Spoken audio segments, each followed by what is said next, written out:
Peggy 18. In this playthrough, we try a more direct approach of the Golden Cat mission. Co-creative directors Harvey Smith and Rafael Colantonio are here to walk you through it. Okay, so this time the player has done a different sequence leading through the streets leading up to the Golden Cat, and it has come in through the rooftops. So a lot of vertical movement in the game, a lot of mobility. In the previous area, you can get dropped off in the river, and you're here to kill Custis and Morgan Pendleton. And therefore, there are several different ways to enter the Golden Cat area. In this playthrough, we're going to do very brutally.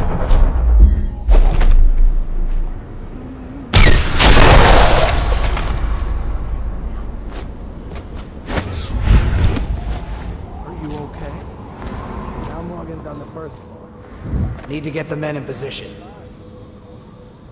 The Ivory Room. All I can tell you is it's very heavily soundproofed. I'll leave the rest to your imagination. Custis is easier to know. Some night you just... Why would anyone pay for that? Rats. Plague. Elixir. Bunch of crap. Huh?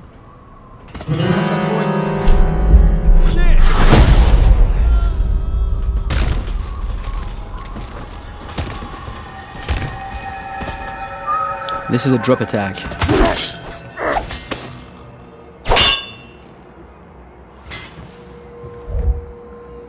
Talk to that nice girl again. The one I told you about. But you're at the Golden Cat, right? Yeah.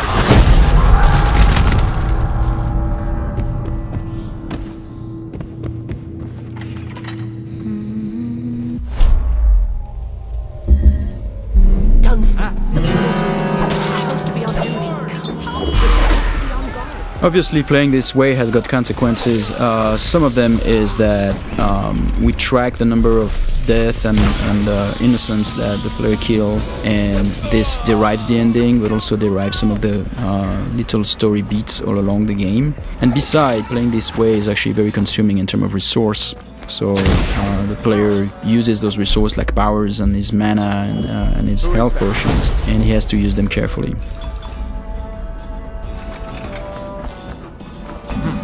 Might be worth checking out.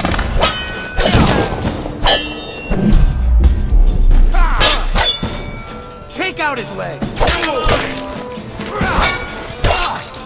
So here the player stopped time just before the guards have fired their pistols, and he's planting a spring razor there. When time resumes, it will kill them both.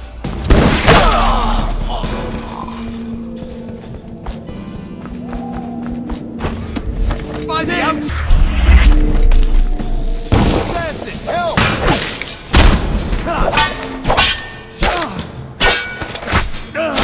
Game's combat with a sword, the melee combat involves blocking and counterattacks if the blocking is timed correctly. I hear you.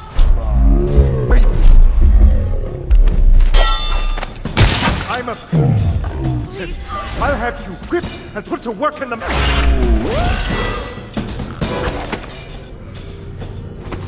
So both targets have been assassinated.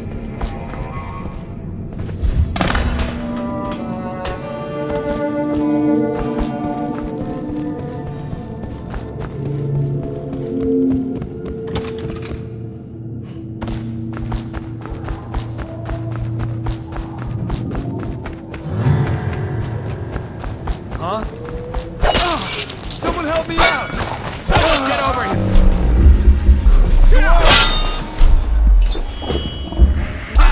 Help! Someone...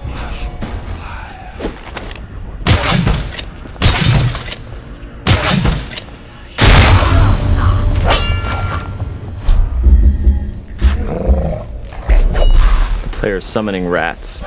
Once the rats are in the world, they're like little AIs. So sometimes the guards win, sometimes the rats win. And here the player has possessed one of his own rats and is now getting away.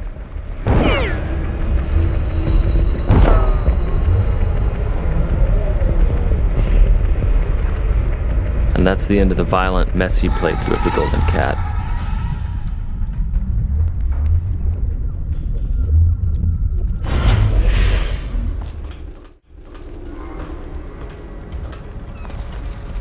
So this is a very different area. The previous area with posh and pretty, this is like desolated, abandoned. This is actually the area where there are weepers. It's called the flooded district.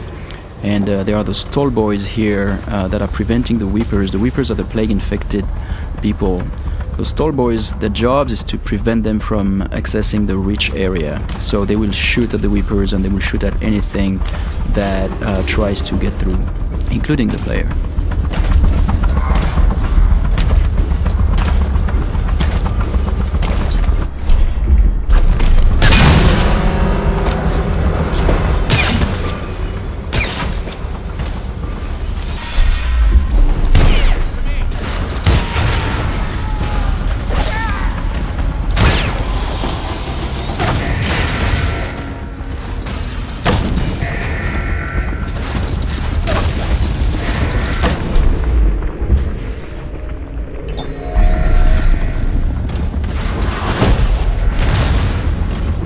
Here we're using wind blast to bounce back the arrows at the tallboys.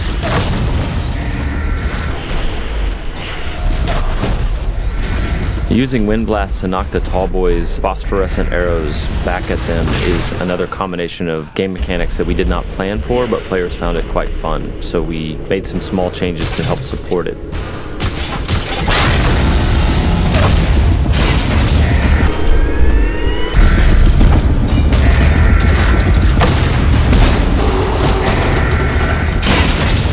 These Stiltwalker guards, the tallboys as they're called, have vulnerable tanks of whale oil on their backs that they use for their incendiary arrows. And so periodically the player is shooting at those tanks, stopping time, trying to get behind them. The shields all around them are actual breakable wooden shields, so they absorb some of the player's shots, but periodically the player breaks one of them off. Here the player just possessed a tallboy and he's going to escape the area through those wall of lights here via tallboy. So the wall of light is a Tesla-like security device that's a powerful electrical field, and the guards at the beginning of their shift are attuned to it so they can walk through it, but the player cannot unless he hacks it.